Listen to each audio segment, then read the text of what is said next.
Hello, Eisenberg. Welcome to this in chat this.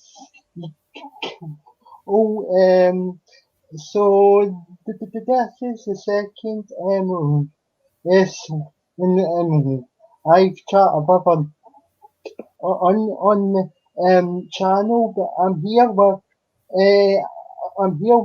my co-host of this stream on my own, and I have to actually say, I mean, Ina, Ina have this exist trail around YouTube at the moment. I don't know if you would Gary, you Sean, but up to in the I'm up job from after the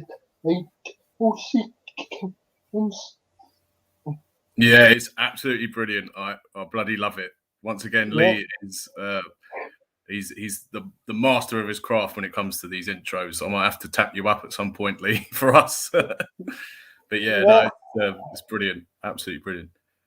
Okay, so to start out as off, and to start as off, so recently, is because but I never joined AE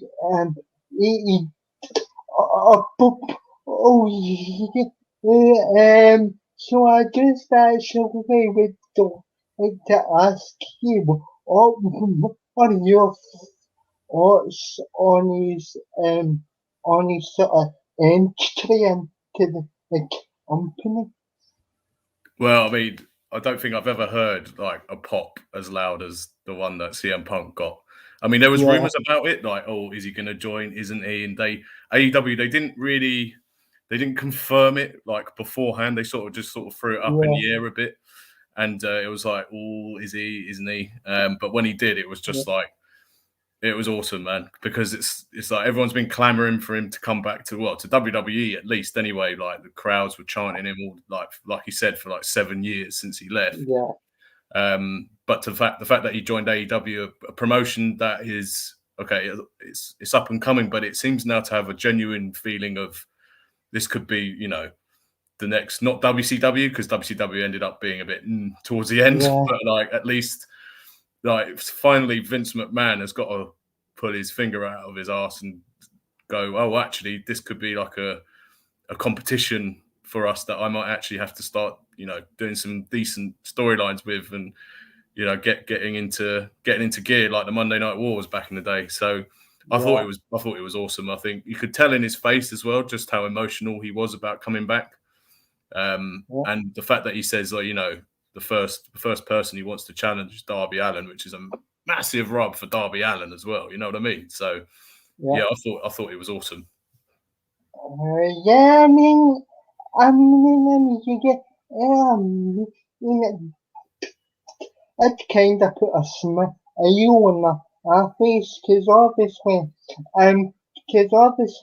we sort of interest for anything that's happening. Like obviously, out isn't always apparent with myself. So like I just go back to more of the old of person, to be honest, but nowadays, but like it was actually good to actually to the same mechanism. I was surprised to find out that it's a full sort of experiment as well. Yeah, I thought it was going to be like like how Brock Lesnar does it, where he comes back for a couple of pay-per-views a year, gets a massive paycheck, and then you don't see him for a year. You know what I mean? It's the fact that he's committed to it is good news for AEW, and I think it's good news for wrestling in general, because, as I said, it's like he's added not that they weren't before, but it's like AEW now has serious legitimacy as a wrestling brand. In terms of competition anyway for WWE. So yeah, it's exciting. It's very exciting. I know I might actually start watching it from now, because I sort of got a few clips on YouTube about AEW, but I never really sort of, like you say, my interest in wrestling, which is ironic considering what we're doing today, but my interest in wrestling dwindled a lot in recent years. I mean, I still keep up with it, but now it's it's exciting. That makes sense. And you get, but I'll tell you something that pissed me off the was obviously WWE were brain. I get who I thought I know, that was ridiculous. And who I thought was the most interesting character on the show, but I suppose the writing was on them. And the writing was on the arts to that horrible actually WrestleMania and the Orton, which is still a heap of shite. Oh, it was so bad because right, you think okay, right? They've literally burnt this character alive a few episodes, like a few pay-per-views before. He's not on TV for months to sell it, and you think this is going to be his grand return. He's going to finally get his like revenge on Randy Orton, and then you have that idiot Alexa Bliss like somehow come out in this weird like goopy Papa Shango style crap. And then he just loses in one RKO, and it's like, and then that's it. That's the last we see of him, and then they release him. It's like, I mean, I have heard like there's been like rumors and speculation, as we like to say, is that the main reason why they released him is because he wasn't doing business backstage, which basically means Vince McMahon wanted him to do some like stupid crap with his character, and Bray Wyatt probably turned around to him and went, "No, fuck off! I'm not doing that." Pardon my French. No, I'm not doing that. And and they thought, well, if you're not going to do what we want, then see you later. Which is annoying because, like you say, Bray Wyatt was the most interesting character, and he was selling loads of merch as well. Like he was like their top merch seller for probably the last year, and then they just treat him like that. So it was ridiculous. Get the swear beeper ready. Yeah, exactly. And like, don't panic. I mean, I say whatever, and I'm going every podcast anyway. So Feel free. Okay, good. It's an open Just because, forum. wrestling, along with Yeah. like a certain other era from a certain other show that we won't talk about tonight, brings out the animal in one. Yeah. So yeah, but yeah, good. Yeah. That's good to know. Yeah. So just buddy, Sean, do you think that do you think that obviously obviously of all the realm he sees happening at them and it jeopardy. I think this is do you think this is about the about you seeing Iran and Iran up here because they've already released half in there and next year development and will get among the rest as on number. So do you think this is them going or shite even the real trouble here? Well, you think that, but the trouble is, Yeah. Vince McMahon's a senile old goat. I mean, Yeah. he's just like, he's like pushing 80, right? And he's in charge of this like multi-billion-dollar corporation. Yeah. And when you get a bit older, you get a bit crankier in your decisions, and you get a bit, you change your mind very quickly. And the trouble with Vince is that he's got no one to tell him no, or maybe you should do it slightly differently. So as a result, you get shows that are rewritten halfway through the day that make no sense. And that's been going on for like so long now. And I generally think he doesn't really care. He thinks, as long as it's making money, which it still is, it's still making profit, apparently. Then, the reason why he released all of these people was due to, although saying that it was due to budget cuts or to keep the profit in check, but he's making profit from merch and from TV deals and Peacock and all that sort of stuff. So I think he probably doesn't realize just how much trouble he's in, but from the outside looking in, yes, he is in a lot of shit. So just buddy, you just want to know each problem means comment and I'll just say, oh Jesus Christ. We're all well. I mean, this is we really are living in clown world right now. So the fact that Steps are still releasing music is very much a disturbing thing.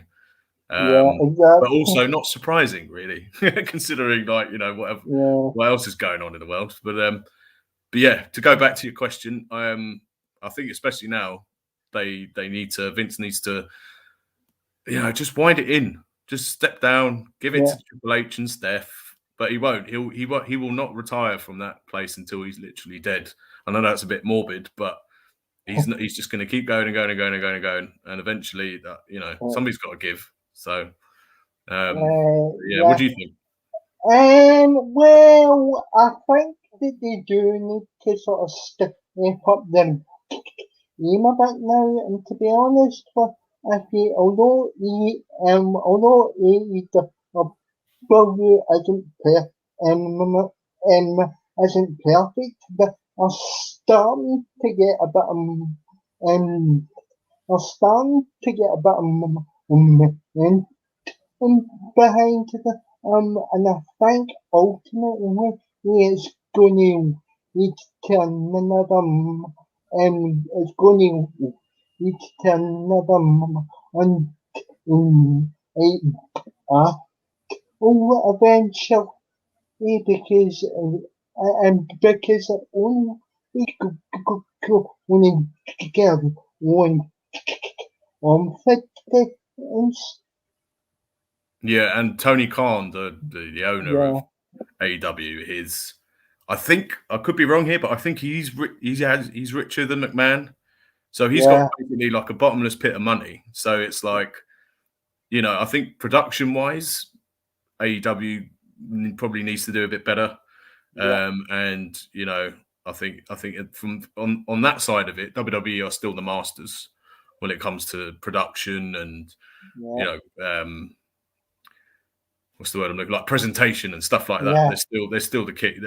They're way ahead still. But I think it's only a matter of time before AEW catches up. And I think having people like CM Punk and also I don't know if you saw the promo that he did on Dynamite, where the crowd, he was just like, "Is this?"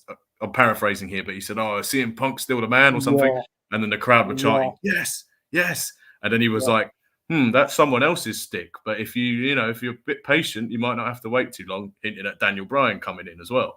So, or Bryan Danielson, I think WWE's got this weird thing now where they don't allow wrestlers to use their own, or they patent wrestlers even their own names.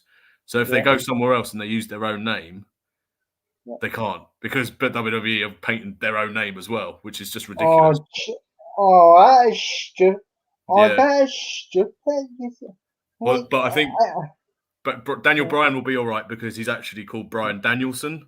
But I think, from other talent that just want to use their own name and they go somewhere else, they have to not use it if they were in WWE. Because, like I say, Vince is he's just lost it. He's sticking on too slowly.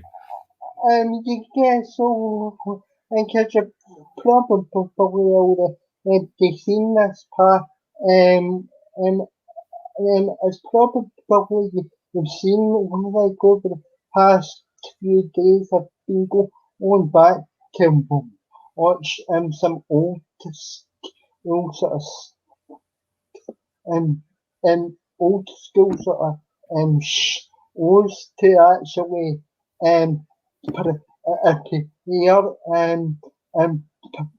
appear for obviously tonight's show, if you want to call it that. So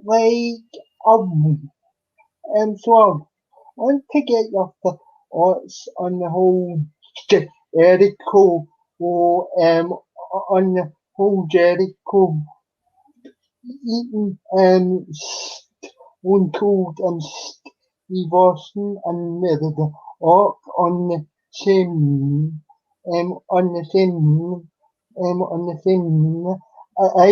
because I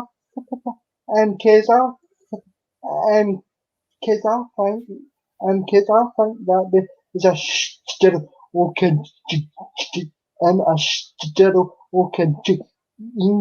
yes, and he always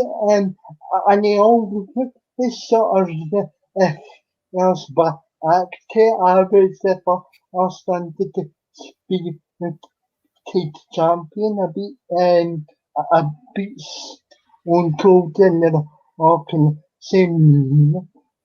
the same but because of that because I said as I said actually and at the time I actually hearing about this and seeing it yet like that I hate this guy. Do you know what? Well, you just made me feel really old there because I think I was about 14 when I first saw that one. But I felt exactly the same way as you did in terms of it was before way before the internet and spoilers, and you still kind of believed in it a bit, like in terms of like the sort of the genuineness of it. I know that's not a word, but you know what I mean. The authenticity. There we go. But I mean, if just thinking of it as like purely Stone Cold and The Rock, the two biggest stars in the company, the two biggest faces in the company, the two biggest good guys as well. You think, oh, okay, maybe one of them will lose, but then the other one will, retain, and it will be like, oh, he nearly got both of them. But the fact that he beat both of them in the same night, it propelled his career to, the stratosphere as far as I'm concerned. I mean, Jericho, he was big before anyway. I mean, he was a good character. I mean, he going back to WCW, and then when he did his debut, like the famous debut Rock and stuff like that, that was awesome. But I think now they finally got him, and he finally understood how to really like propel his career. And yeah, I mean, obviously there's the thing of like he says, "Oh, I beat Austin and The Rock in the same night," but obviously in the matches he cheated in both of those matches to win. But then obviously he's the heel in the situation; he's the bad guy, so that's how you do it. So, but yeah, his run, his like undisputed run, because I think at the same time, Austin and Rock were at a point in their careers at that point where they were winding down. I mean, okay, The Rock was sort of on his way to Hollywood, or at least he was thinking about it. I mean, he didn't come to fruition until the next year, but he was sort of like, he wasn't really 1999 Rock, you know what I mean? And Austin, again, like, you know, he had injuries and stuff, so he was like, right, he was sort of winding down in his own way as well. So then you put the two straps on Jericho, and it's just like the whole notion of a heel really kind of solidified with him as the undisputed champion. And at the time it was annoying, but when you look back now with like, you know, more mature eyes and as sort of like as booking a show and booking superstar, it was genius, like you say, it was genius. So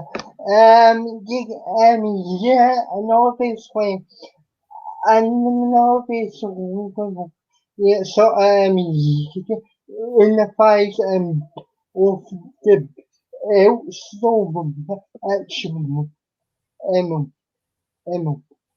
actually is part is part of the whole invasion I'm always well, and I have to say the invasion story as a whole, I think is the biggest massive opportunity of all time, because you only we had two top guys come in, Luca and I'm down this page, and then the rest of them are also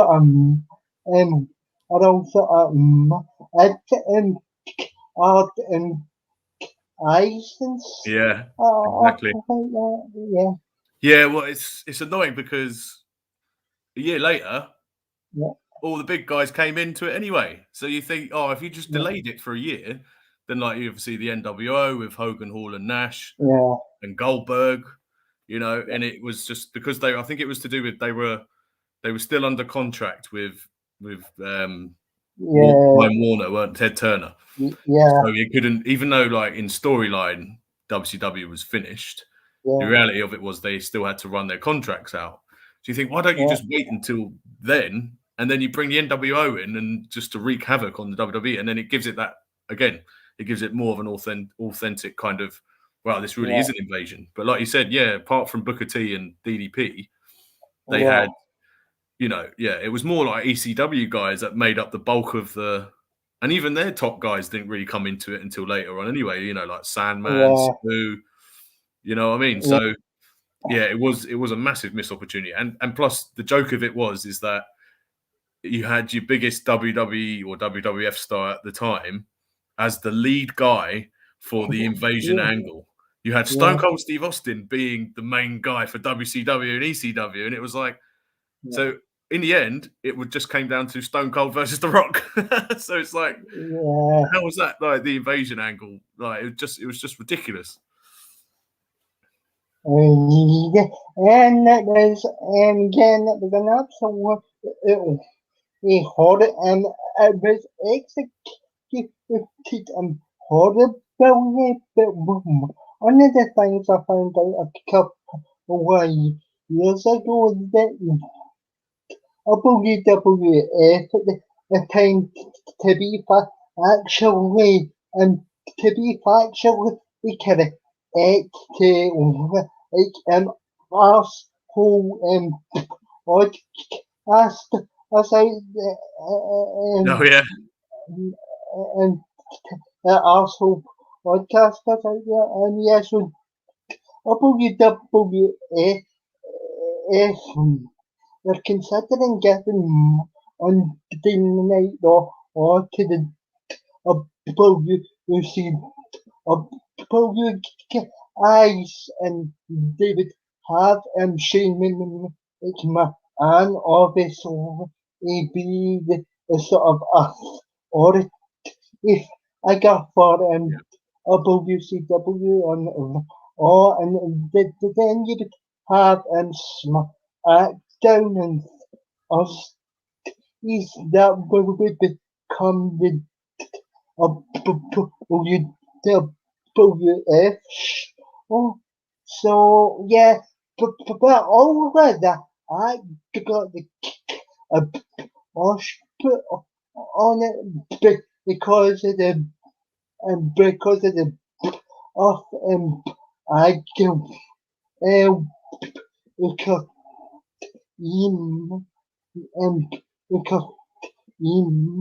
match on Origin.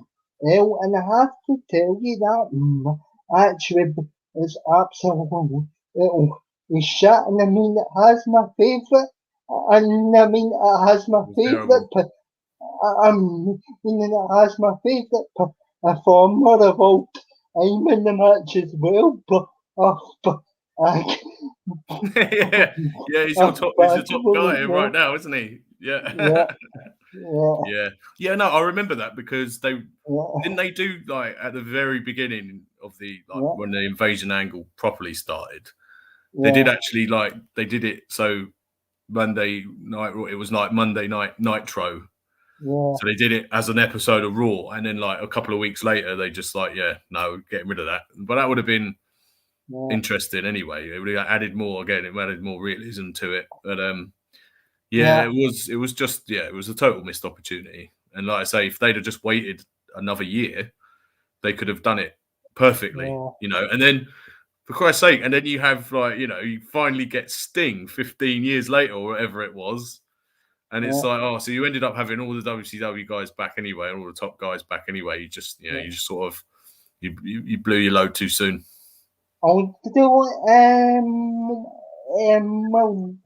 Once although interestingly enough, and although interestingly enough,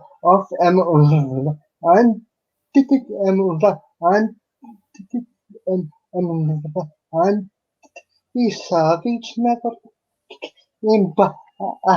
Going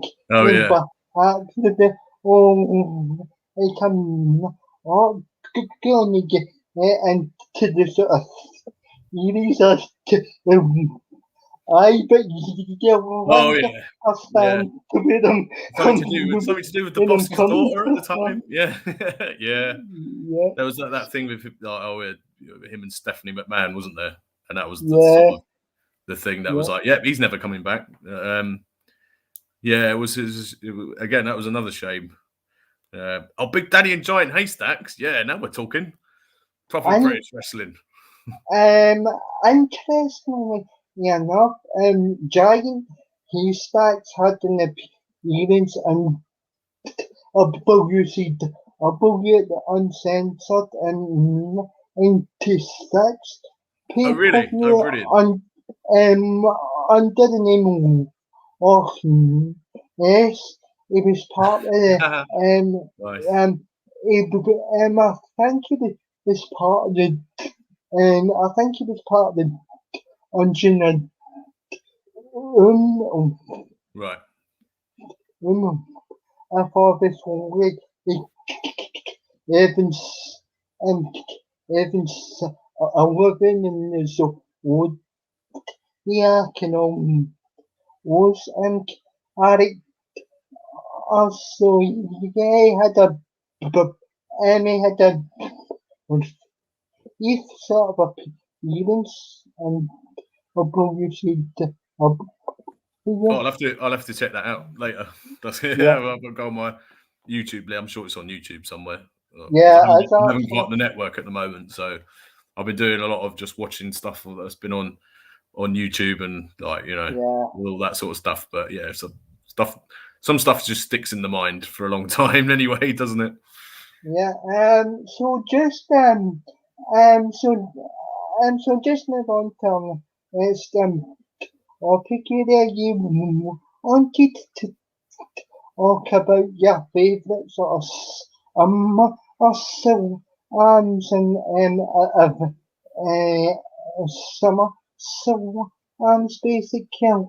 Is there any is there any particular or summer songs that come to mind and when lots of summer songs to you go back?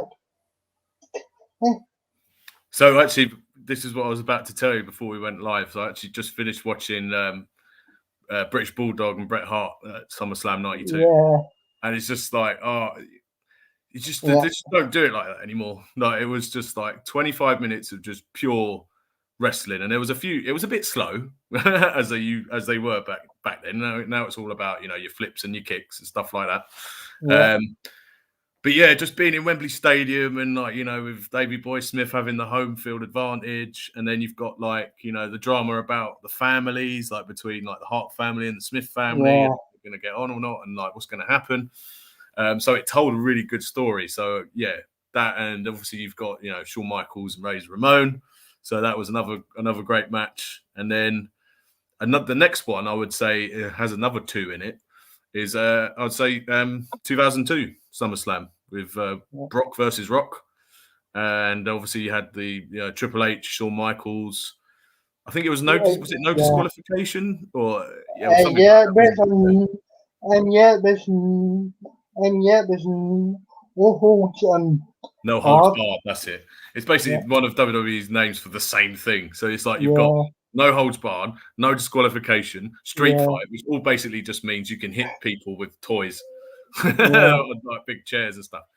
So so that one was great. I think you had Eddie Guerrero and Edge as well on that one. The Guerreros on my heroes. It's unfortunate, it's unfortunate, all of your heroes and have passed away. That's a real sort of I mean, like Royal Rumble 2000, for example, there was one point where there were about 8 people in the ring, and all of them are dead now, and it's just like, oh god, it's horrible because it's mainly down to heart and steroid issues and stuff like that, which back in the the 90s and the early 2000s, that was just what they did to keep up with the shape and stuff like that. So so I say those two, 92 and 2002, I think they tend to stick out for me more, especially with Triple H and Shawn Michaels, when you had the sledgehammer afterwards in the back, Shawn Michaels back, and that whole thing. So that was really cool. How about yourself? I enjoy actually going on the network to watch summer the 1997 summer slam because of that in the end then you get Undertaker and the Hitman Hart, and at the end of the match, when at the end of the match, but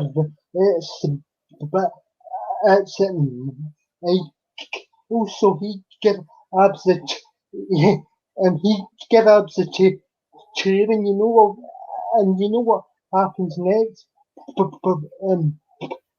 It's sort of she's out the them. It's not selling that. And when it hits Undertaker, it's and it's one of the most shocking moments you'll find. It sort of set the tone for that whole year between the three of them as well. With the different feuds that Taker had with Shawn Michaels, and then getting involved with WWE Championship, and then obviously leading up to the Montreal Screwjob the same year. So that's actually that's a good shout actually. So 97 was that sort of was like the linchpin for that year, definitely. I know this way to a certain extent SummerSlam SummerSlam with thousand stands out for me as well because a hardcore title match between Steve Blackman. Yeah. Steve Bill Ackman and Shane McMahon as Yeah. well. That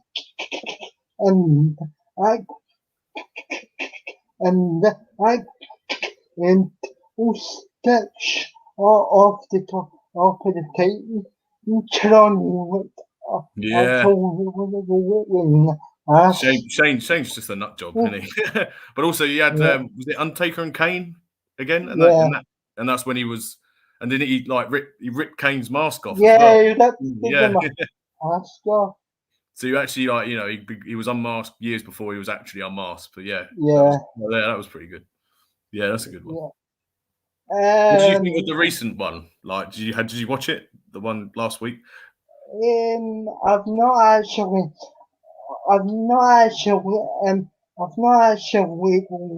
seen a whole show, but No. I've seen obviously Bird Kill is also but I can there's only be a sort of rehash of the Twitter names and else. Yeah. Cheers, Lee. Yeah, but to be honest, I would rather see something else because I've done this because I've done this it's about 30 times now. Try something else. Yeah, I mean, I agree with you, but now it's like the roles have like completely reversed as now, so it kind of has a little bit of a dynamic because now Reigns is the villain and Lesnar's the especially when he was doing like the sort of the Undertaker thing to the crowd. It's like I've never seen him do that before, so he's obviously like the face of the situation, and then you've got like the dynamic between Paul Heyman as well. It's like, oh, is he going to stay with Reigns or is he going to go back to Brock, or you know what I mean? So it kind of has a more interesting dynamic this time anyway. But general what I think will happen, they'll kind of put the same trick they did with show at SummerSlam 2003. They'll do this with him Roman in the names and he's back and he's back and Orc because I think that's where it's heading. Yeah, it could be. I mean, the only thing I think about that is that Roman Reigns is finally interesting to me as this like head of the table tribal chief character. And I think if they do that, then it's just like, oh, so he's going to go back to just being like the sort of the stale babyface that no one really liked in the first place. So I don't know. I think I'm hoping they just give this like thing because he's got so many different things he can do with this character as well. You've still got the possibility of the Rock, Rock and Reigns, because you've got like the whole dynamic of them. Reigns saying he's like the head of like the Samoan family table in wrestling. But then you've got The Rock, who's like, oh, hang on a minute. What about me? And you've got that big money match that would just blow the roof off. So I don't know. I think they might need to. They should hold fire on that for a bit. I think. Yeah. And to be honest, if you like, and to be honest with you as well, they only have to only have to generate some interest for WrestleMania because if they cut the tiger and kind of the interest is kind of all and kind of all in fact I guess one of these Yeah, I think And see, that's the trouble again with them releasing Bray Wyatt, is because he was like the perfect. Yeah. Okay, you can never replace the Undertaker, but he was in a similar vein to the Undertaker. He was the supernatural, weird character that he was like the natural successor, I would say, not replacement, successor. And now they've got rid of him. So it's like, what are you going to do? You're just going to like, you know, put that gimmick on someone else or what? So yeah, like I say, like you said, they need to generate some interest. I mean, you've still got the possibility of them building up Big E as like the next challenge to Reigns, like in terms of like a full-time guy on the roster. He's probably like the next sort of legitimate contender to Reigns, apart from Brock Lesnar. But like you know, like we said earlier, Brock Lesnar's not around very much. You know, he does one or two, like we say, 3 or 4 shows a year, and that's it. So you need someone who's there all the time, which is the same thing problem you've got with Bobby Lashley. You know, there's no one legitimate that they've built up that they can challenge him. So they bring back Goldberg, for crying out loud. You know what I mean? And again, he's just the same as Brock Lesnar. He's not only is he getting old, bless him, he's still in great shape for his age. I think he's like in his early 50s now, but they can't keep wheeling him out because, you know, at the end of the day, that it defeats the object of building stars on your show for full time basis. So yeah, you're right. They need to do something. And to be honest, if you listen, and to be honest, if you that whole sort of match that he had with the Under, we carried this a show a few years back as well, kind of and kind of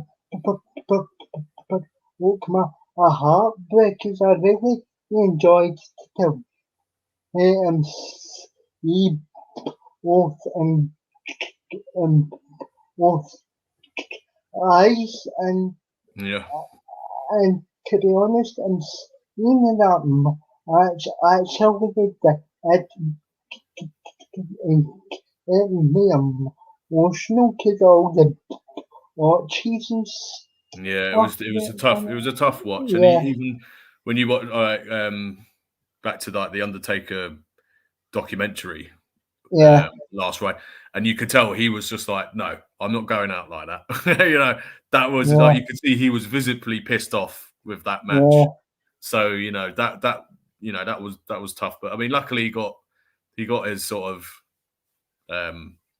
ride out into the sunset with the AJ Styles match, which thankfully was good. And I mean, it was the right kind of match for him to do at that point in his career. Like everyone was saying, no, it needs to be a wrestling match, but it's like, you know, AJ Styles is good and he can like make the worst wrestler in the world look awesome.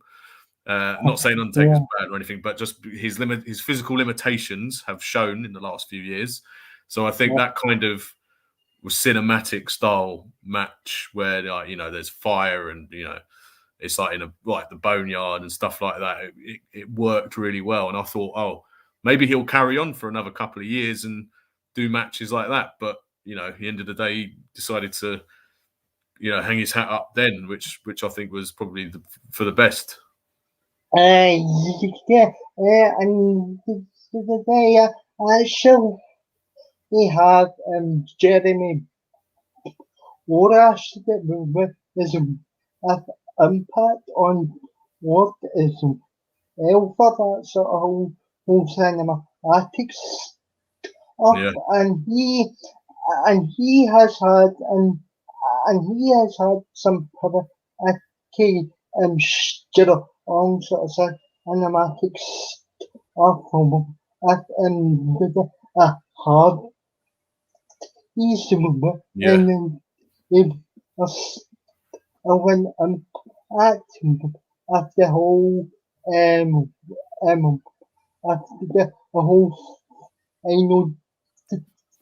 the whole final is in and all that sort of those are just unbelievable. Yeah. And I think obviously that's what the sort of template was from that match. Okay, WWE tried to recreate it, but it didn't quite feel as authentic as that one. But yeah, like, you know, that was definitely the sort of template they were going for, and obviously Undertaker had a big input in the creative direction of the match, so it was good in that way. But funny you should mention Impact. Actually, that's just something that's just clicked something in my brain. Apparently, Bray Wyatt might be going there instead of AEW, which is something I found out a couple of days ago, and I thought, with the whole cinematic style you were talking about, I'm thinking that's something that would play right into his wheelhouse. I mean, obviously AEW would be, it would be a better, in terms of, it would be more lucrative for him, shall we say, but it'd be interesting to see if actually no, he'd go there instead, because that's more, he'll definitely have more creative freedom. I mean, he will in AEW as well, but I mean there especially because it's more of a, I'll say, not the third tier, or I suppose it is like the third tier, so he can kind of be the man there as well, So interesting. But I suppose you're a bit more sort of Phil. Are a bit more sort of Phil. Are a bit more sort of. Are a bit more sort of Phil. Except are a bit more sort of Phil. Except also it could end up. So it could end up what Impact shows if he decides to OTA because if you eyes are also over at Impact. Oh yeah, that's true. Yeah, it's sort of, it's not like they're sort of working with each other, aren't they? They're not like the same, but they're sort of like TNA and Bellator were at one point, weren't they? They're sort of working with each other, for each other, if that makes sense. Yeah, it's a good shout. And also his non-compete clause runs out just before Halloween, which is quite fitting for him.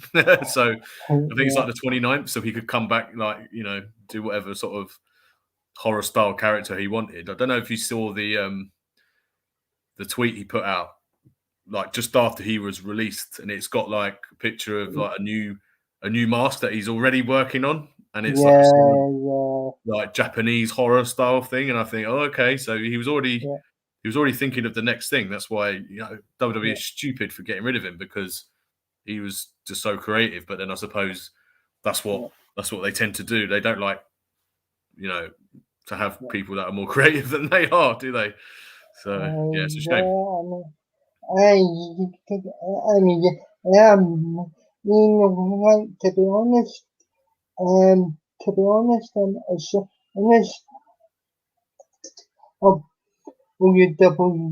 get a guy like John Cena or Roman Reigns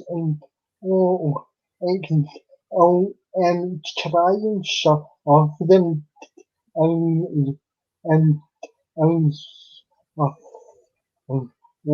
getting tired of seeing John Cena and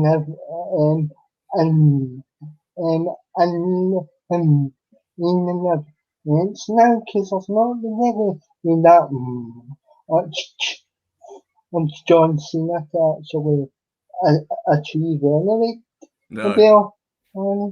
And that's and I suppose there's always that one more championship, isn't there, for him? But I suppose that'll probably be like a WrestleMania maybe next year, and he'll win it in against someone, or the year that maybe another year down the line, because that's definitely going to happen. I mean, let's not kid ourselves. He's not just going to stay joint with Ric Flair for 16 titles for too long. They're going to want to make him the greatest of all time, even though most of those title reigns were like playing hot potato between him and Randy Orton for about 2 years in a row, and then 3-week title reigns here and there. So it's like that's I mean, that's the trouble. It's like when you build your company around one or maybe two guys, you don't have enough.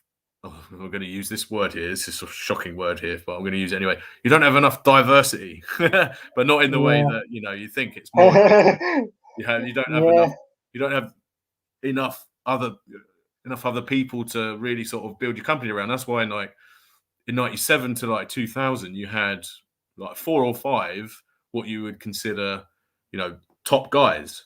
Like you had The Rock, Austin, Triple H, Undertaker, who Mick Foley, I suppose at the time you could consider him in that sort of bracket. But then it was like I think the problem was when they built Brock Lesnar up so quickly to be like the next. I guess like they built him up as the next big thing. And then, they put a rocket up his arse, sent him to the moon with the championship, in terms of like his push. And then he decides to bugger off randomly 2 years later to do something else. So I think Vince got so like paranoid that was going to happen again that he thought, right, no, I'm just going to pick this generic looking dude here and I'm going to I'm going to mold him into what I want. And that's going to be the guy for 10 years. And that's where John Cena came into it.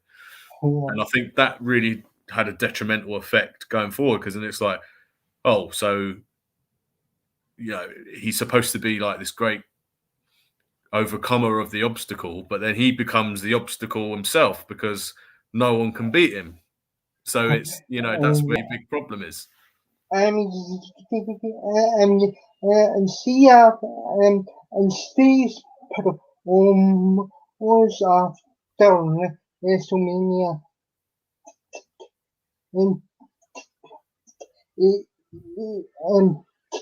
Yes, exactly, Charlotte. That's what I was going for. And he is ill, like he was saying, I've had a really bad year. Because like I would kind of believe that if you and every team in the end after WrestleMania and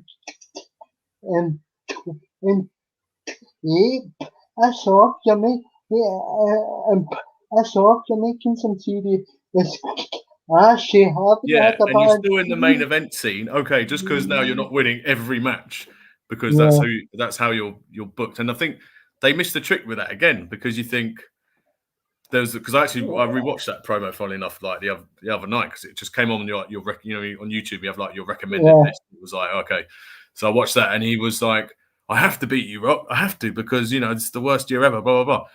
And you think, okay, that would be the perfect time then for him to, turn heel in that match. Yeah. And then that's like, oh, okay, now we've got a fresh, new bad guy, John Cena, going forward. Just like they've done with Roman Reigns now. They've learned from their mistakes. I didn't think they were going to, but they have, thankfully. Yeah.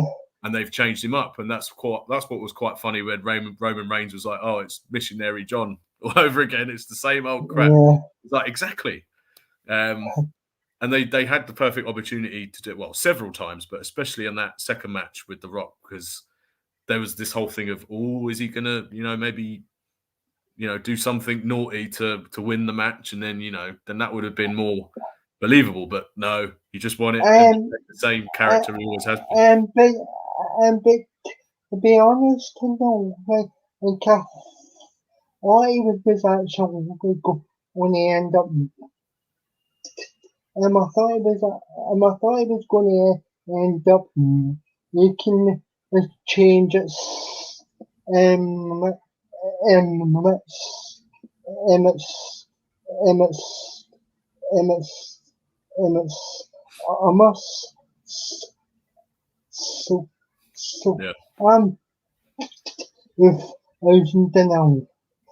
think.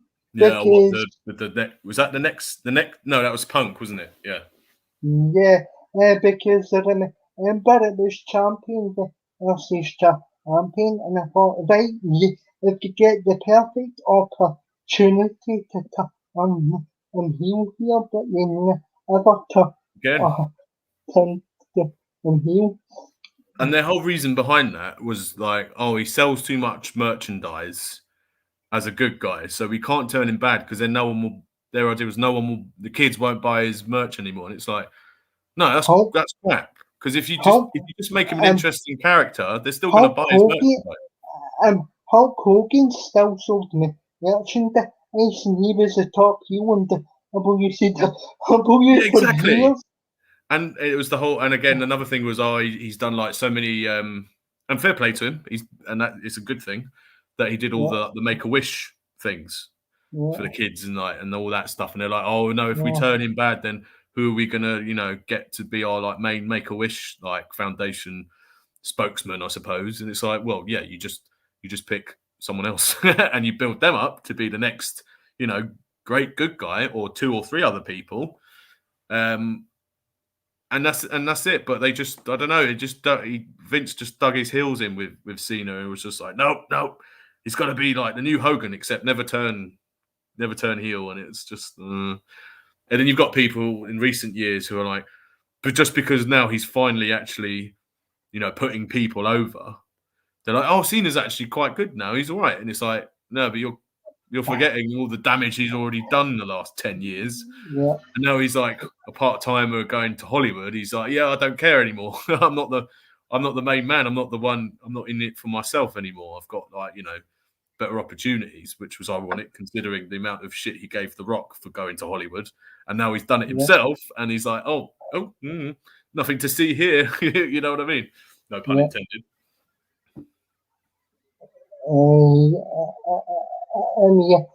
But like has them whole thing speak each kind of like up them the whole and that whole or breakdown on this whole thing each of the each will just be as long as Jody because he generally. Oh God, yeah, it'll feel like that, wouldn't it? I'm glad you brought that disgrace up before I did, because it was coming at some point, wasn't it? Yeah, no, I don't even want to think about that right now. No, you got to know it's plenty going to be who's going to induct him. He'll just induct himself because it'll either be him or Vince, or maybe I don't know, maybe Randy Orton, because he's like the person he's faced the most, possibly. But. Maybe Edge could maybe because I know that he had an intense sort of an intense sort of figuritism. Yeah, that was good. Edge could be another one, but yeah, and I mean, talking just before we came on about WrestleMania 15, so what do you stand on as a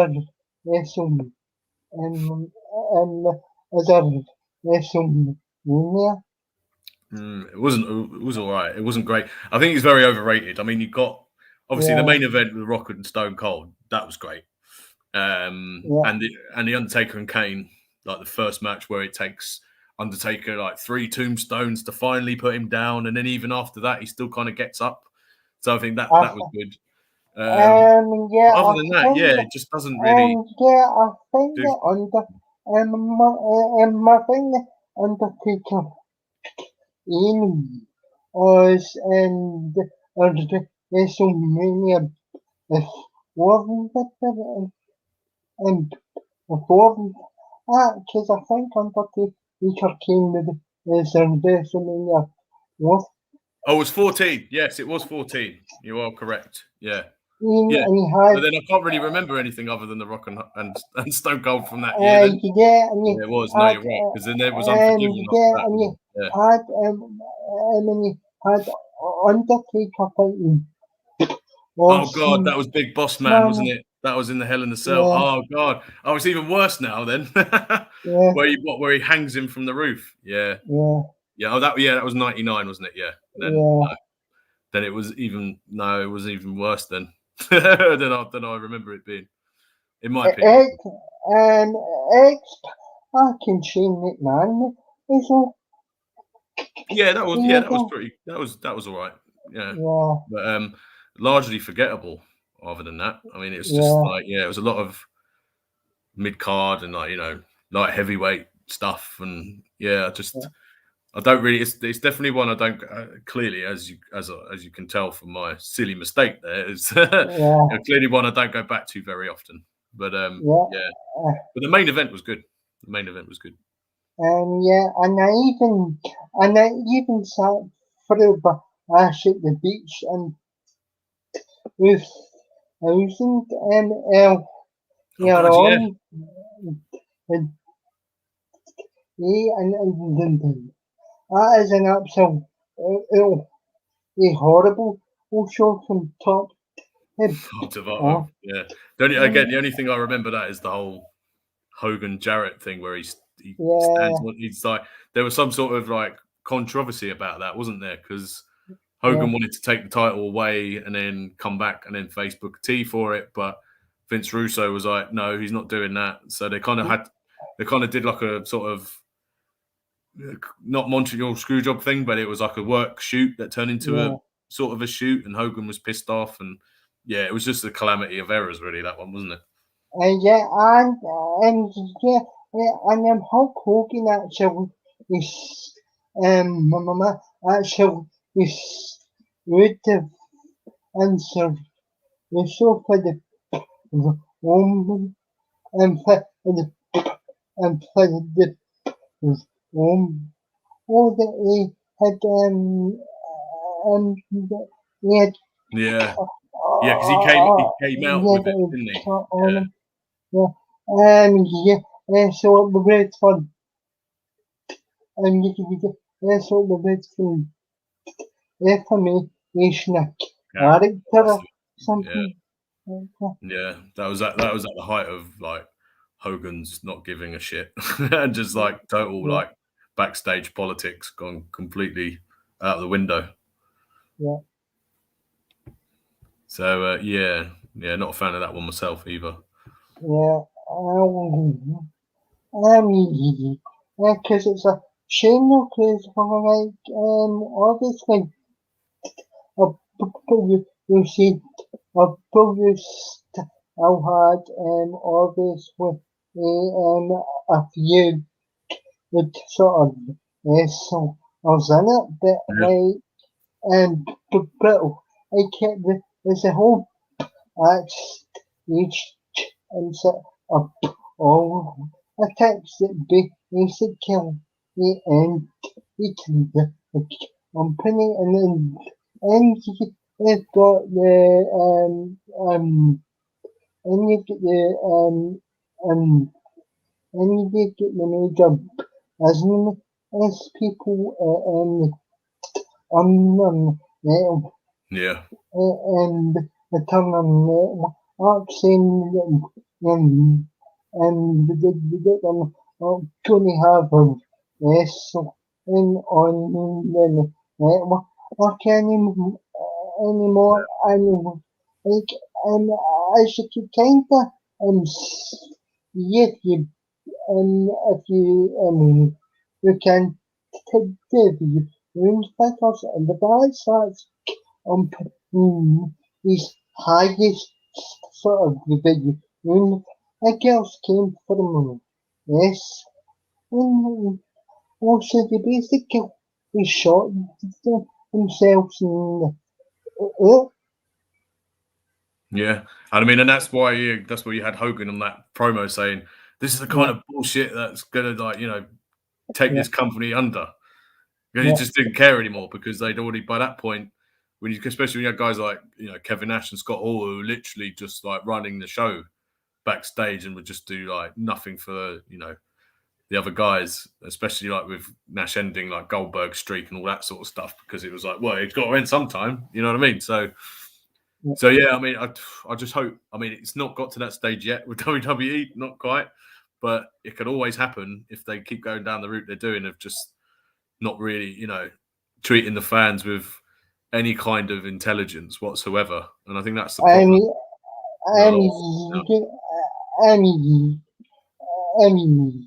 But to be honest, there's some Hogan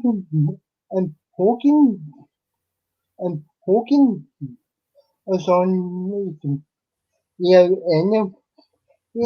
That's true. Point, because the company couldn't afford to put them on TV anymore because of them and because of them I needed this hammer reached and I thinking that whole and I thinking that whole calendar and I think that whole calendar yeah, we had to lost and 60 I was in the yeah, so yeah, it was definitely so on its way out, wasn't it? Yeah, Maybe even before then, to be honest. But yeah, yeah, 2000 was definitely. I mean, it was good for WWE, WF, really, but it wasn't in terms of the wrestling business as a whole. It definitely wasn't good because when you've just got the one company calling the shots and no other territories really competing, then it's just gonna you kind of get devoid of the creativity that you need to compete with other territories, and that's essentially what ended it, unfortunately. So sort of bringing it full circle. Hopefully, this is like we said, this is the thing with AEW now. They're gonna give WWE a bit of a cattle prod up the arse of creativity. So well, you get a couple of things to show audience. Yes, so I used to have like a crap load of DVDs, which unfortunately I thought, well, because the network's coming, they're going to show everything anyway. I thought I sold most of them. So I've got a few somewhere I can't find, but I do have a couple of books. So first one is this little gem right here. So that was 98, 99, I think. It was just after WrestleMania 15. So it was sort of like a semi-autobiography with The Rock. And it gives you some interesting tales of like his life on the road and working his way up from nothing, because that's essentially what he was living off for a long time when he was getting in the business, or just before he made it to the top, so to speak. And little like stories with guys like The Undertaker and Kane and his path up. And like funnily enough, it sort of ends with, one day I will become the WWE champion again after like losing it to Austin. So it's like, oh, just bring out the next one. Come on. This is like really, as you can tell, it's very old because it's got a big dog ear right in the corner. But I've managed to keep a couple of interesting pictures here just of his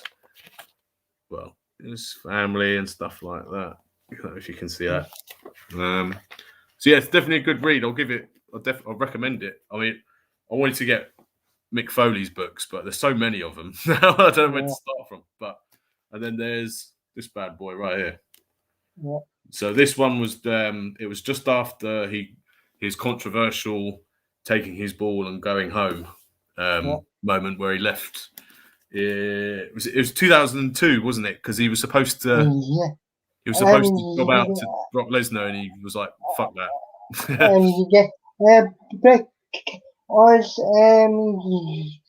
Because the actually go only actually going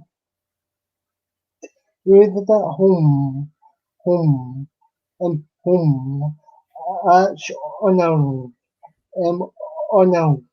I've episode down the game. Actually only put it in paper of you, and that's how he decided or shove that up your whole day. And especially because, again, it's like with Brock Lesnar at the time, he was only there for a few months, and all of a sudden he's beating everyone. He's beating Hulk Hogan, he's beating The Undertaker, he's beating Ric Flair, all the major stars, The Rock.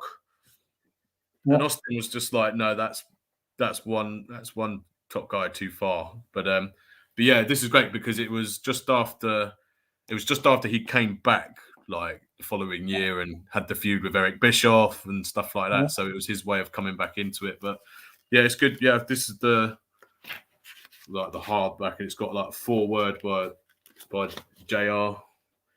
Somewhere, and so it's pretty cool. I mean, it's something again to think that this was what my maths isn't really good right now. 2003. So yeah, it's still a long bloody time ago, and you think, oh, there's got to be more stories to tell after that. But yeah, definitely recommend this one as well. It's a very interesting insight because it also goes into like the whole thing about. I mean, there's stuff on like the network and things if you want to actually watch documentaries about it, about how he came up with the Stone Cold name and the character evolution from ECW and stuff like that. And but yeah, basically two books from two of my favorite wrestlers of all time. The next one that I want to get, if he ever writes one, which I'm sure he will, it's got to be an Undertaker one. That's this. Yeah, I'm the same.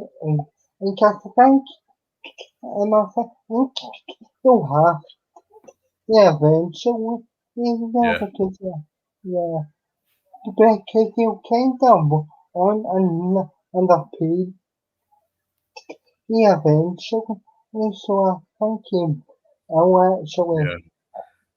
And he has to have a proper send off now that the crowds are back.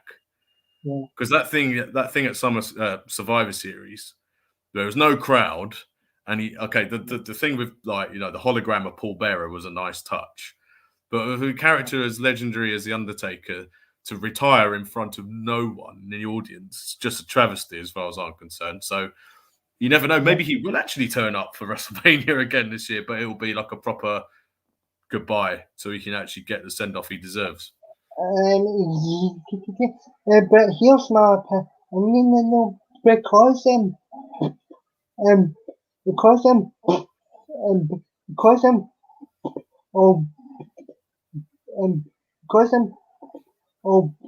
ever past just before the WrestleMania 19 and 19. I think he probably should have retired at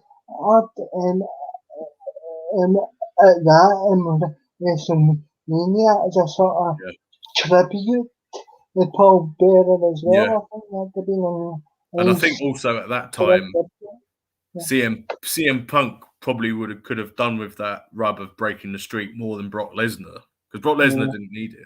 And even the Undertaker himself has said, looking back on it, I don't think Brock needed it. It would have been better with someone like Roman or like, CM Punk. But obviously, he wasn't allowed to mention his name at that point because CM Punk had buggered off. But after then, you know what I mean.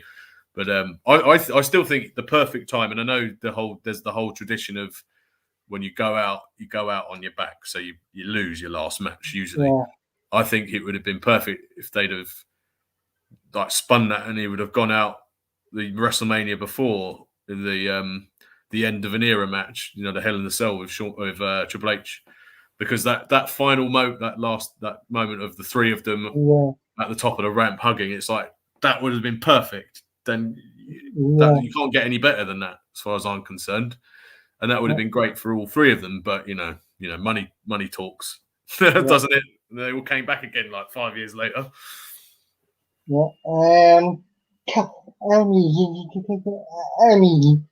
Because even Sean also came out of retirement for that horrible that horrible match. For that Saudi blood oil money. And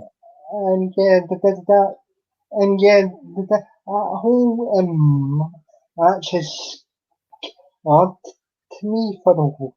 Do you know what I do with that, Daniel? It's a bit like here we go again. It's a bit. I'm just decanonizing that match from my head, a bit like the last 5 years, Doctor Who.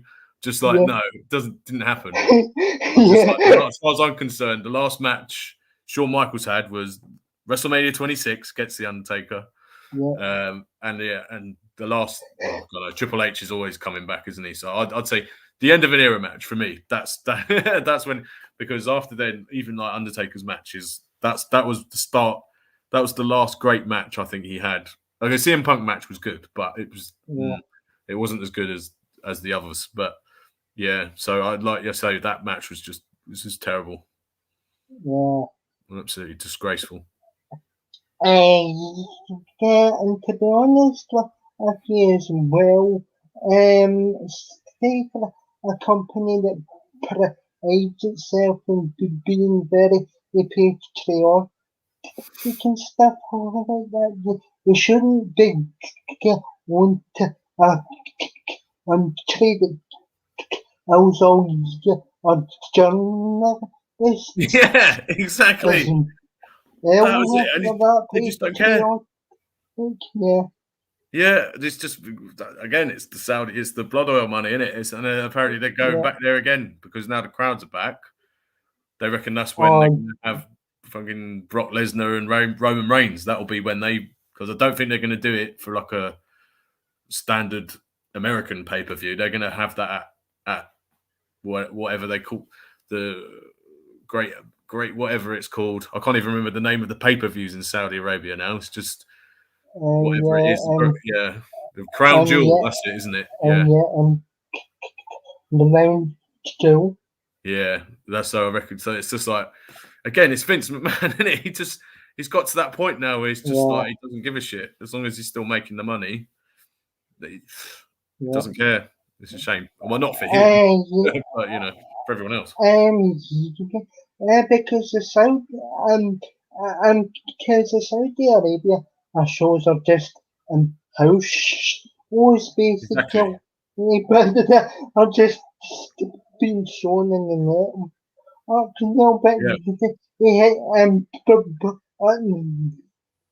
They have a house show sort of atmosphere vibe about them, so they're a bit pointless. Yeah. Well, yeah, and it's annoying because it's like they build them up to be like these, like WrestleMania level type of shows where like you'll never see this match anywhere else. Yes, because usually we don't want to see this match because this match is going to suck. Do you know what I mean? And it's like it has no, like you say, it's a house show, so it has no lasting effect on the current storyline. It's just a big payday for the people that turn up. I think actually no. I tell you, I think Bray Wyatt won, or the Fiend won like the title there. He won it back or something like that, and then he lost it again a few weeks later. So because I was going to say nothing changes, like no titles change hands, but I think it has done once or twice. But in the grand scheme of things, it doesn't make any difference. It's a bit like the when they first started doing like Insurrection and Rebellion over here in the UK.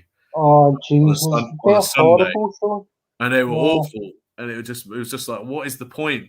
Because nothing's going to change. It's just crap. Yeah. But like, you can get a whole sort of rebellion and shows them their own is shown on box office originally. They didn't show is shown over on Eric. They were shown on box office. Yeah, so there was like, there wasn't even like a recap on Raw. Like, this is what happened last night. It was just like, no, it didn't happen. Doesn't count. So yeah. So it'll be interesting because we always go back to this question of whether they'll they've been doing shows and tours over here for years now. Whether they'll finally just bite the bullet and do a WrestleMania or a SummerSlam, because I think it's about time, because it's like the whole thing is they can't do it because of the time difference. It's like, well, Sodom, we're the ones that have had to wait up to like 1 o'clock in the morning for these pay-per-views. At least the Americans can do once in like 10 years is to record it or to stay up and watch it, because that's what we've had to do for like ever since it started, So I mean, like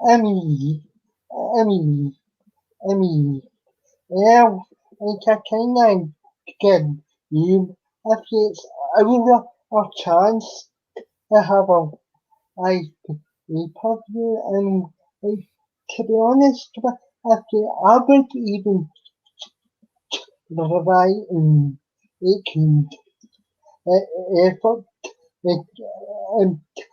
shall travel and shall travel over the or shall see the show because if there ever is an opportunity, it's time to grab it by the balls and go to and basically. Yeah. That's the thing. It's like, because the amount of times I've looked at WrestleMania and gone, you know, at some point you're probably going to be disappointed by the results, but at least you're actually going to be there, and it would be an amazing experience. Okay, the only downside is that the shows are like 6 or 7 hours long now, because you've got to sit through like the pre-show, and then you've got like the music, whatever bands they've got on that night, and then it's like 4 or 5 hours of the main card, and you think, God, how are you sort of sitting there? Because at least when you're at home, it's all right. You can do what you want. You can pause it. You can get some snacks and do it at your own leisure. You know what I mean? Whereas there, you're sort of stuck. You're stuck there for hours. So that's the only thing that would put me off. But the adrenaline of being there would probably be enough to sort of counteract it, I'm sure. But yeah, I think it would be nice if they, at least, even if they just did one, just tested the waters with one pay-per-view here, even if it's not a WrestleMania. Like, I'll do like a more of a lower key one, like a Extreme Rules or something, just to see how it works out, and then you've got the template for it and you can do it. But so far, nothing. Exactly. And hero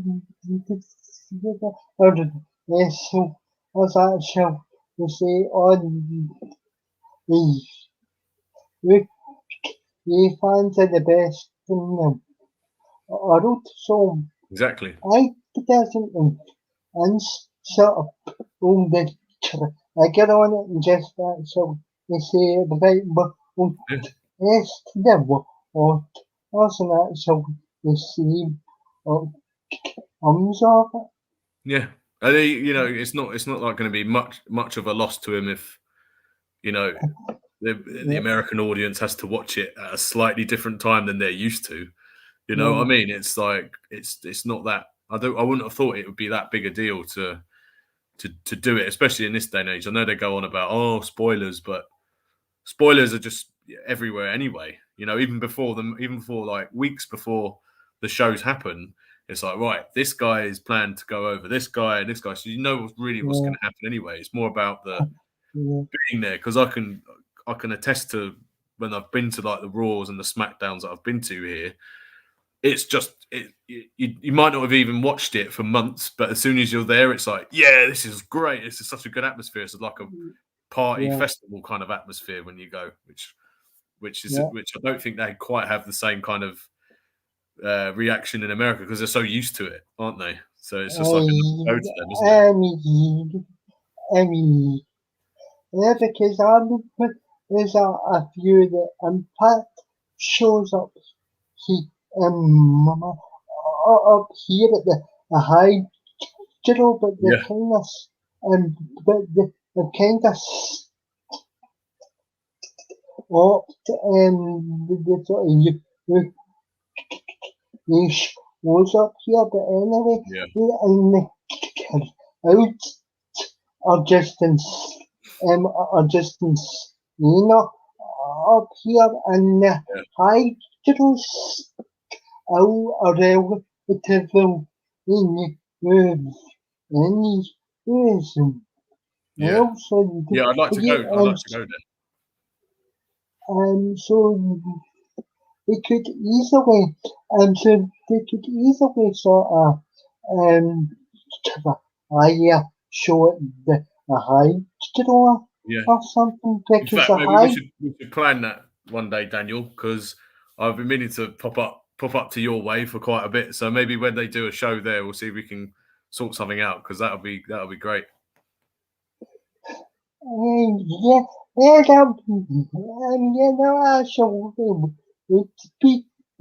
to be honest with you, I mean, I'll be the guy in the one holding t-shirt, because that's the t-shirt algorithm. You know, for the shows. I mean, even even the shows I go to that are 5 minutes away from me for some reason. The algorithm, yeah, Mama, why you going into 7 gold shot for some reason. So Oh, I it's because it's think, a great shirt. That's why. yeah, Yeah, you can't beat a and good shirt. yeah, and I think it's with the only the kind of people on the shows that's just up the wood from me that I didn't have that shirt on. I had my James and on, and Nice. he got yeah, and he came out and he came out after the an apron, and he spotted me because I'm Oh, only brilliant. um That's because cool. because I'm owning because I'm owning because I'm owning the front of the wall, Yeah. and it's and he holds about 400 people, so easy to spot. And he just Yeah.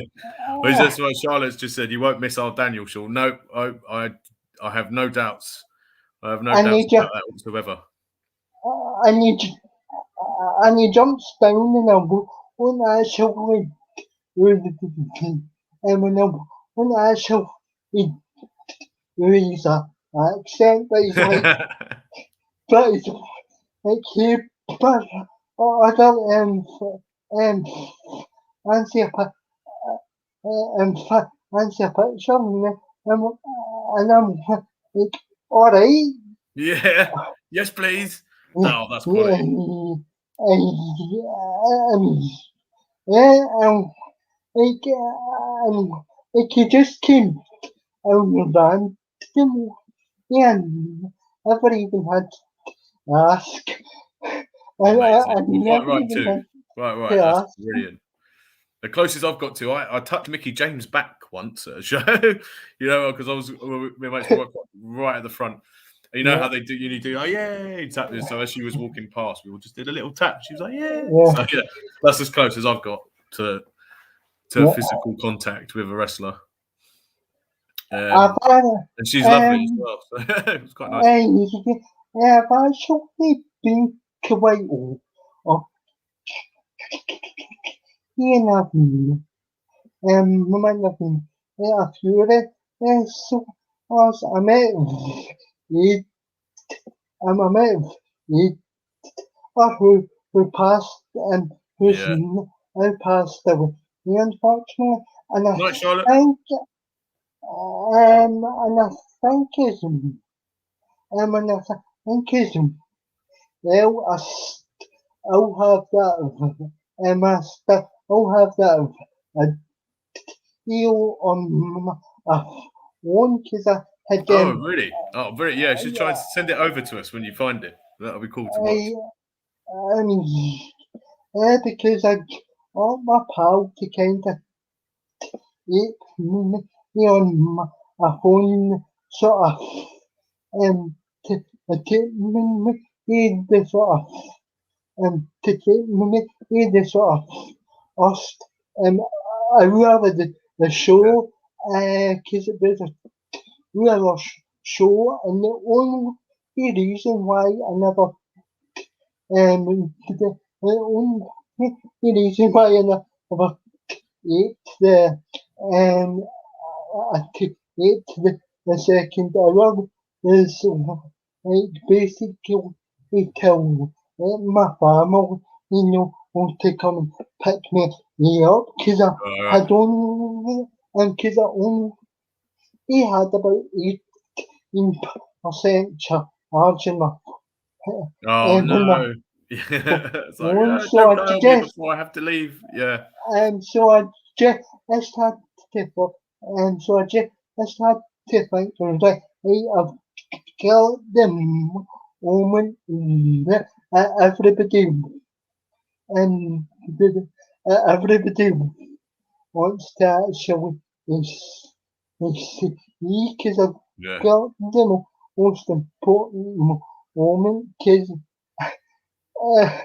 So right, mate, that is awesome. Yeah, you got a good one out of that, didn't you? yeah, and and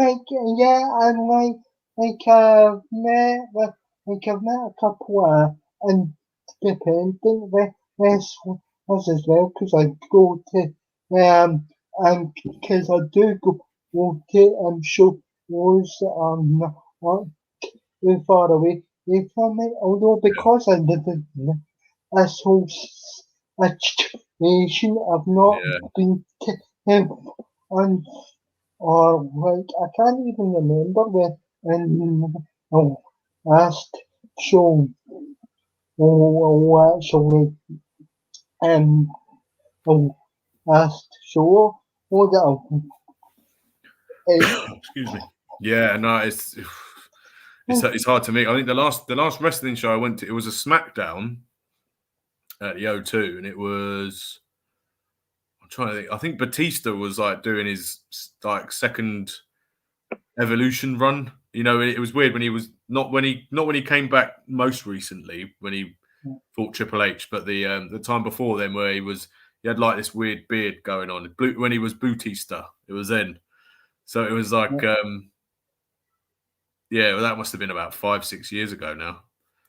But that was a decent show because I think that was the same show that Hulk Hogan came over. Well, it was like the first time he'd done like a show over in England for like God knows how many years. And I was just like, no, I don't care about Hogan. But as soon as he came out, the place just went fucking ballistic. and Quite, but see, to be honest with you, I mean, sorry for cutting you off. no, you didn't. That was Yeah, it. I actually only have a rant about Hulk Hogan, Yeah, go for it. because 'Cause I'll agree um with you probably. um because for the whole impact show was Yeah. in in like in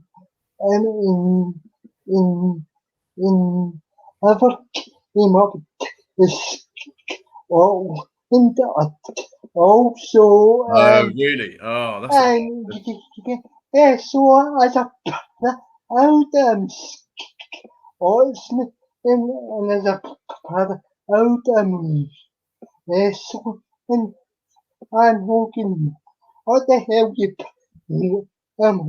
what the hell you do? You know, it's not so It's too cold for me, brother. it's not so I'm going to eat you, is it? Yeah, I mean, come on, up on, yeah, yeah, exactly. There's no need for that. Is there? Soft. That's what he is. yeah, Yeah. yeah. But yeah, so hopefully, like in the like when they start, getting tours back, internationally again, then yeah, then hopefully we can get to a few more at some point. But until And then, we just got to put up with what they give us. and yeah, but you've also got and see um you've also got in championship with it. Yes, and there's one with because the Yeah, even because even woven I think Schwab is at that show. I don't know if I'm a probably already told you this about 50 times already, but I was at that show.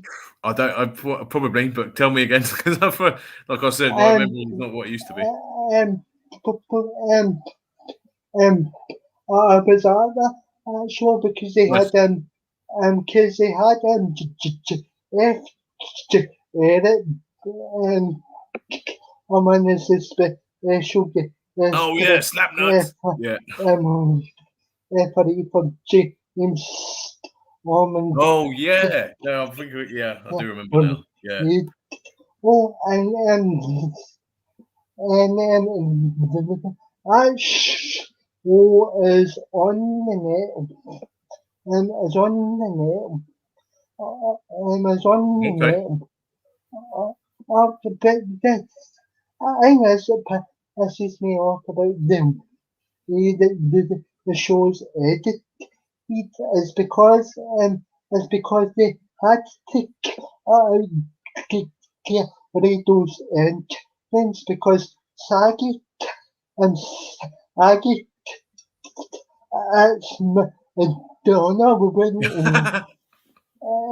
Saggy that's Madonna and there's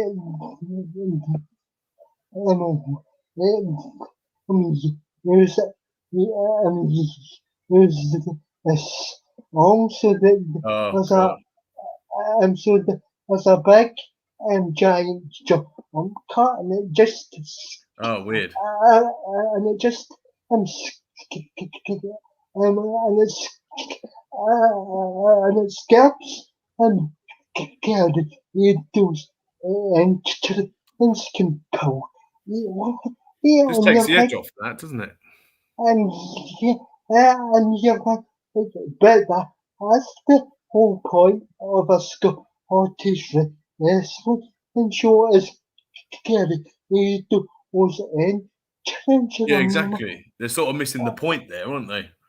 Yeah, you get a and you get and honors and to my honors. You get them out here, so I'm sure they can Yeah. and yes, what promotions the opportunity to use a song entitled I coming I mean come on she needs to upon ourselves Yeah. on It's the just ground it's just today. fucking petty, isn't it, really? It's just like just let him Yeah, use the song. We're crying out yeah, loud. That's also what yeah, annoys me about like a lot of the on YouTube they put like WWE put like full wrestling match or full match of all these matches of yeah, all these pay-per-views, I should say.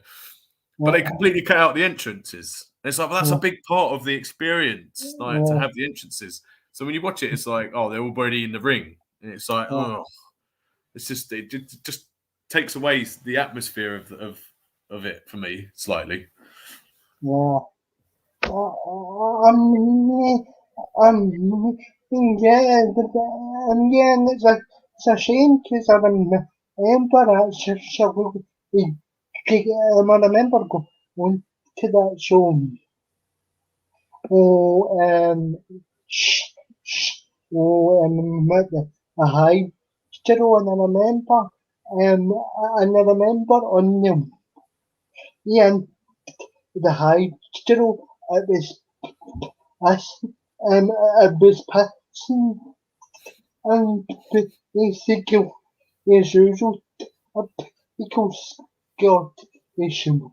Yeah, there, but yeah, Yeah, they get it. typical London weather as well. To be fair, Right? yeah, Yeah, yeah.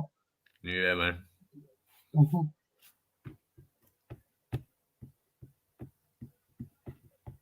Right. Oh yeah, that was the thing I was going to talk to you about before. When I said I was going to say one of the matches I watched last night was Kurt Angle versus Shawn Michaels. Oh yeah, WrestleMania 21. brilliant. And you know Yeah, what? The funny thing is I actually, again, this is just me getting old. I think I completely forgot who won the match beforehand. Obviously, I knew. Obviously, now watching it, I know. But I yeah, completely forgot who was going to win. So it was like watching it all over again, not knowing who was going to win. And actually, it yeah, got to the point where when Angle was doing so many of his finishes and like getting the ankle lock in on Michaels, and Michaels was kicking out, and I was thinking, oh, for God's yeah, sake, don't tell me Michaels is going to win this with like one sweet chin music. And amazingly enough, he didn't. I was like, yeah, the right man won that night. But man, what a match that was!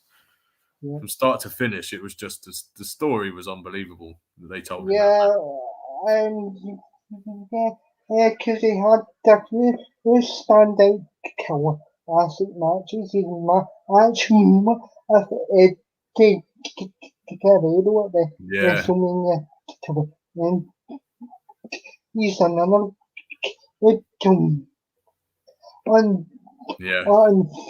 and the people you get a bit unfortunate. You can't sort of have a joyful and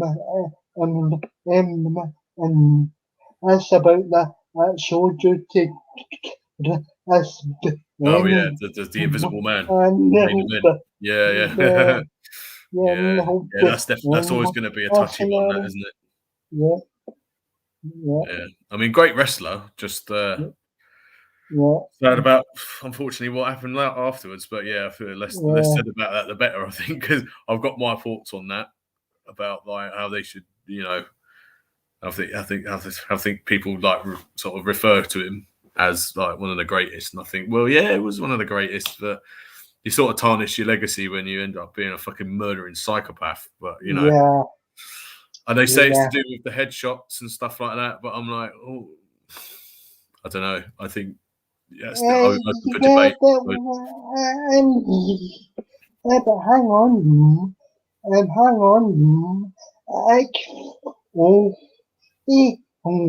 look at them headshots that he's taking and earning them and then I kill actually. Exactly. Can he's not I see his farm away. Exactly. So I don't think we buy that. No. I don't think we buy that as an No. There was something else going on there, but we'll never know. But it was still it was a good match. That triple threat, it was still a good match, but just like you say, forever tarnished, the blemish on their record. Yeah. So and I'm kind of happy that John Oxel and John Oxel, is actually getting is actually getting a bit a sort of push over the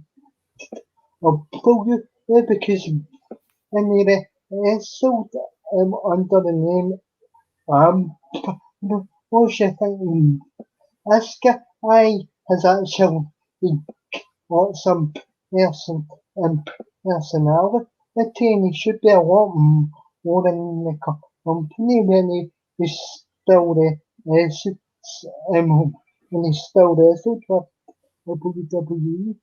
Yeah, well, I think my opinion of Ambrose from the start, from the Shield days, was like he was like the man, as far as I'm concerned, in that faction. He had the best mic skills. He was arguably the best. He was definitely Seth Rollins is a very good wrestler, but I think in terms of all-round performance, I think Dean Ambrose should have been the main man in that. But then they decided to just go with the other two instead, and it was just a bit like, oh, but you've got such a lightning in a bottle talent with this guy here. He's got he's harking back to like Jake the Snake Roberts and Mick Foley, and he's got that edge to him. But no, we decided to go with the the good looking one and the one who jumps around a lot. Do you know what I mean? It's just and then what they did with him later on with like the whole lunatic fringe thing, and it's like, no, you just made him out to be a bit of a clown. It had potential to be one of your best stars in years, and for a while I thought he was. And as Vince, as he said famously on his podcast after he left, it's such good shit, but it wasn't. It was just shit what they were giving him towards the end. So good on him for getting out. I mean, and the whole sort of and when the whole sort of when the whole sort of thing with Jericho was with the it was about the and all that, like that. Come on, it's a stupid and Kings Yeah. is not fight over a championship or something that will or something that will advance the story Yeah. rather I than mean, to give it a bit more of a about personal yeah, thing like they, used to be able to do. yeah, Give it what it deserves, because these two guys are better than what you're providing for them right now. yeah, And we had come out with the hot dog stand and all this stupid shit. It was just like, no. yeah, Which is probably going back to what we were talking about earlier. Again, which is probably what they were sort of trying to do with Bray Wyatt, or what they had in mind with the Fiend. And he got to the point he probably was just like, I'm not letting you, do an Ambrose on me. No, no. So also, unfortunately for him, like also as well, I don't think he's over I don't think he's over the deal. I don't think he's over the deal. He's no, past and that as either well. Yeah, because the two of them and because the two of them are inseparable, but yeah. age and everything, so I don't think he's over that. No, And I think, and oh, he is, yeah, it's kind of a sort of, it's kind of sort of, up, in a sense as well, when I don't think he's gotten over it, to be honest.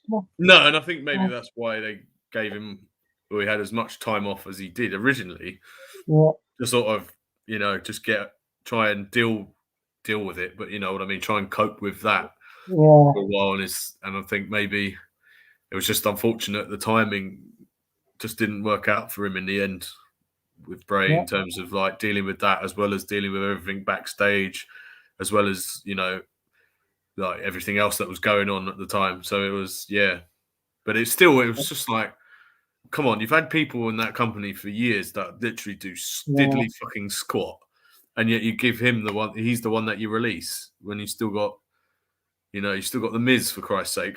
Do you know what I mean? It's just like, I can't stop. I can't oppose. or Omos. It's just like, ugh. I mean, it's just, yeah, He is, he is absolutely shit. I mean, he just, I should be in the main event or up a card at the yeah. very least. I get the, I get the tagging him with this moron. Because, and I'll tell you why, so they can do the big giant's turning on the smaller partner. You know where it's going.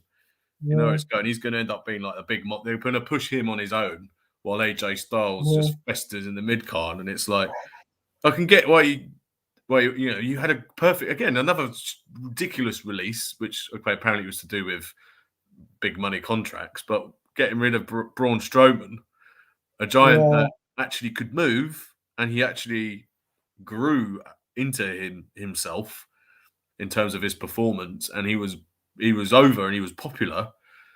But yeah. no, we get rid of him because we're paying him too much, and we'll just drag this useless arsehole in instead, who's a little bit bigger, who's going to just do the same thing.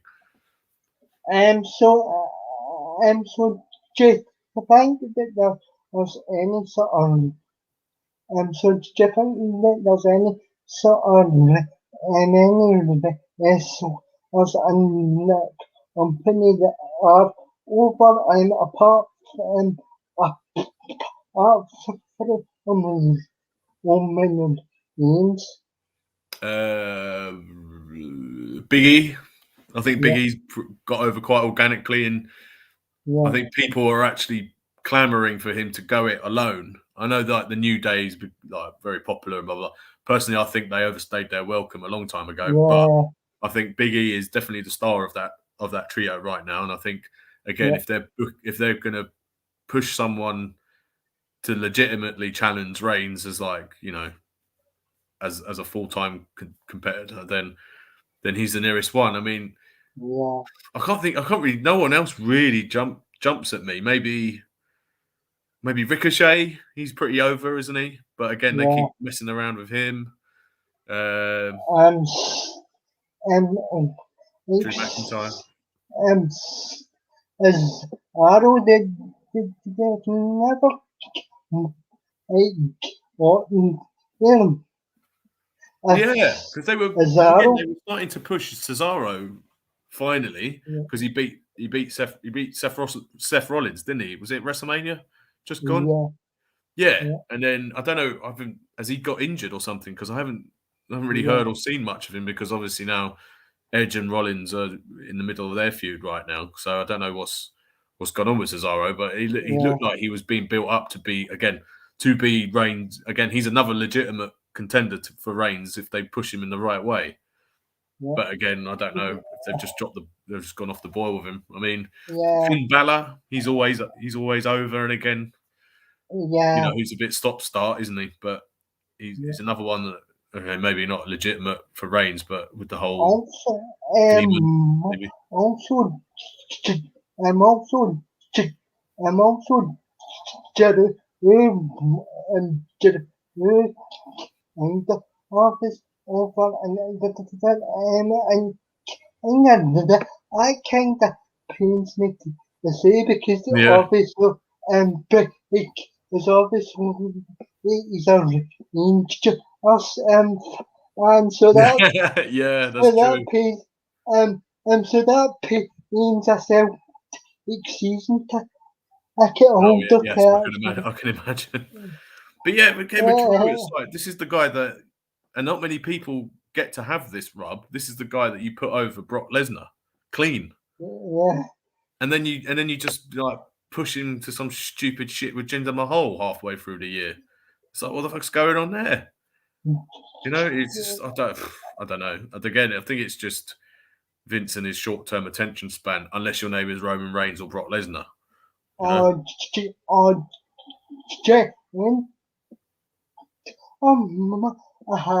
is like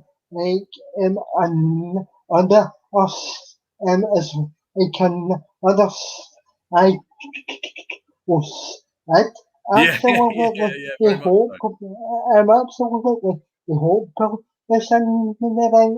the he's a liability. Although the thing is well and how didn't eat himself in the middle of mess his quad up trying to get in the ring or something like that. Was it? It wasn't. No, that was Vince, but he did something similar to that, didn't he, Sid? Yeah, but he also actually did shit, and he also did shit himself against the Undertaker. Oh yes, he did, didn't he? And right before the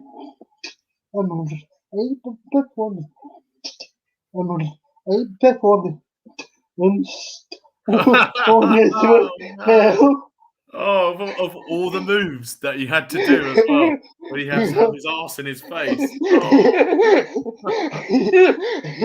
I swear, Undertaker, I would blame him if he fucking knocked him out backstage afterwards for that. Oh man. I suppose, in the middle of the ring, you can't really do much about it. But when you know you got to do a move like that, oh shit! Because there's always been like the stories that if that to and if that to the friend and show on like backstage if he didn't put us over at WrestleMania actually but he took his fast and he says you better follow through and you better follow through the match or you so he's still he's standing here at the opposition that's right, hands already yeah. I mean, and quite right as well, considering just how, back before Shawn Michaels found God, when he was like, one of the worst people to be around backstage, and like just like complete arrogant twat who wouldn't want to put anyone over unless it like benefited him. Then I can see why he did that. And didn't he do something, Undertaker? Did he try to do something to Kurt? He did something to Kurt Angle as well on one of the planes. Oh yeah. And was on them. Was on the jet. So it was him and for having an amateur contest. Yeah, that's it.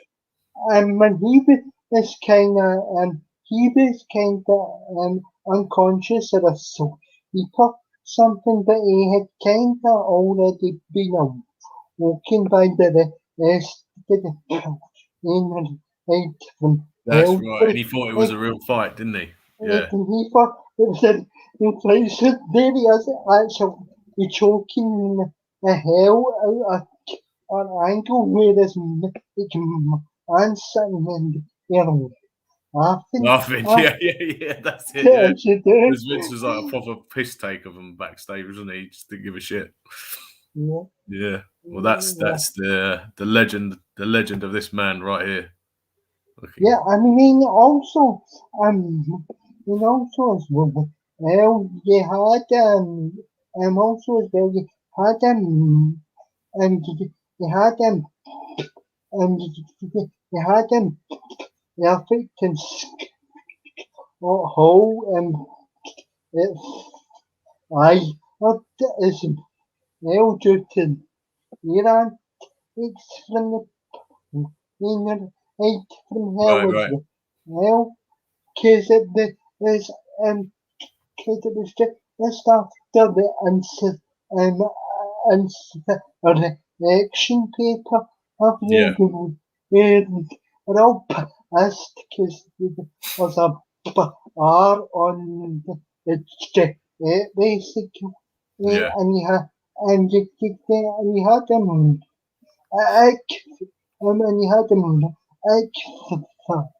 yeah, and he's on just walking. God, Ric Flair's pissed all the time anyway. Yeah, which is on nothing. So like they and so like they secure that didn't sound like a fun sort of a coin No. No, right.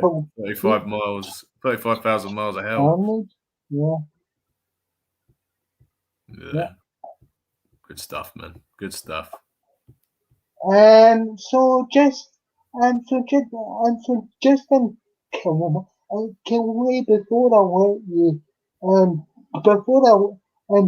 before I enter this ring, I'll get you to shout out your channel and any upcoming on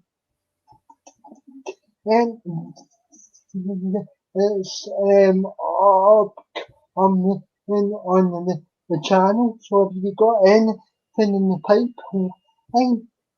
Nice one, Daniel. Well, first of all, before I do that, I just want to say thank you very much for having me on for what has been a very fun and awesome and just like lovely discussion about wrestling. I love it, and I can't believe it's been a year since, or a bit more than a year now since the first one as well. Till sort of shit the bed in the world, really, didn't it? So in more ways than one. So just want to say thank you for having me on again. And in terms of stuff that's happening with us, nerdaholics, we just did a poll on Twitter about what you'd want to see more from us on the channel, because we sort of diverge between talking about Doctor Who classic mainly now at this point until it starts good again, hopefully.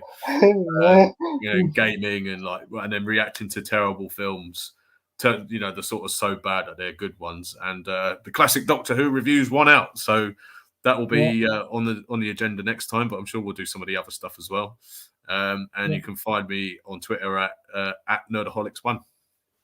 Yeah, because I talk to you all the time over. I talk to you all the time over. Yeah, basically, so we're always getting into something or another, about something. Yeah, exactly.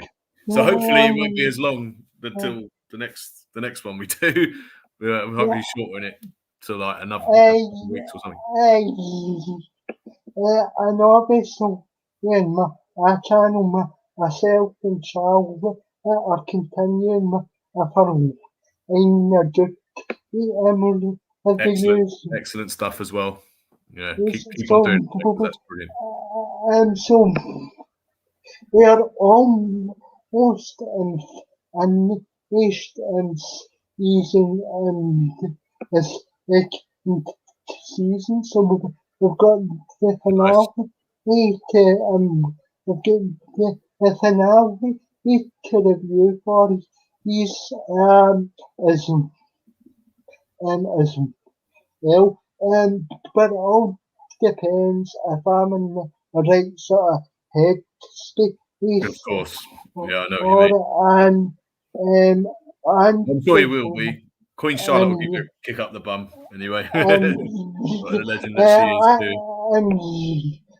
And of course, Charlotte is has a hard job, as I'm sure a big still needs you put for well, so it's a case of us to be in the right head space and available. Yeah, definitely. Yeah, and hopefully we can jump on Noel's stream as well at some point together, because it's been a while since we've been on there together as well, isn't it? So yeah, get on contact or something. Yeah, I mean, I've got a really enjoyed having you on tonight. Mate, I've loved every minute of it. I really have. It's just been nice to. Okay, we've moaned a bit, but it's all in like good fun. It's like the way that we used to moan about Doctor Who, because you could do that, but kind of tongue in cheek almost, because it was still enjoyable to watch and stuff like that. So, but yeah, no, anytime like you want me on, I'll be more than happy to jump on. I've really enjoyed myself. Yeah, so thanks to everybody in the chat. I know it's not my usual sort of I've complained, but because of all the shit I've been through the past couple of weeks, I just needed something to cheer me up. So that's the whole reason why. Well, hopefully that's been the case. You certainly have done that for me too. So thank you very much, legend. I've loved it. So I'm going to actually read what if I was me and as I'm on the free stream and on the free stream package, but I'm always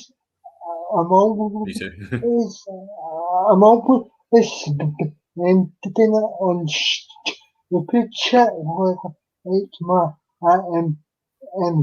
like my was on my so it's something stupid.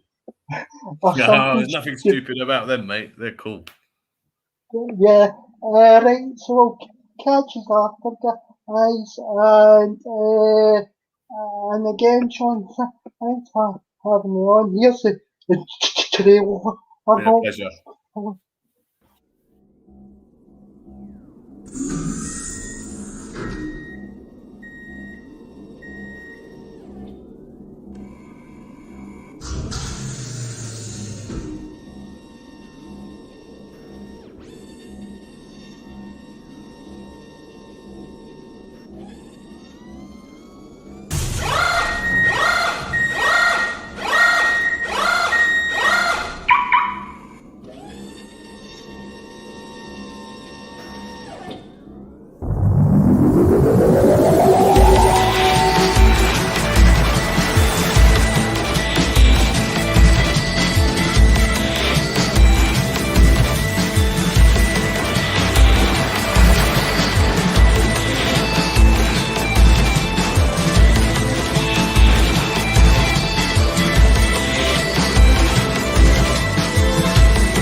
Hashtag of Davros and Sean. Agreed.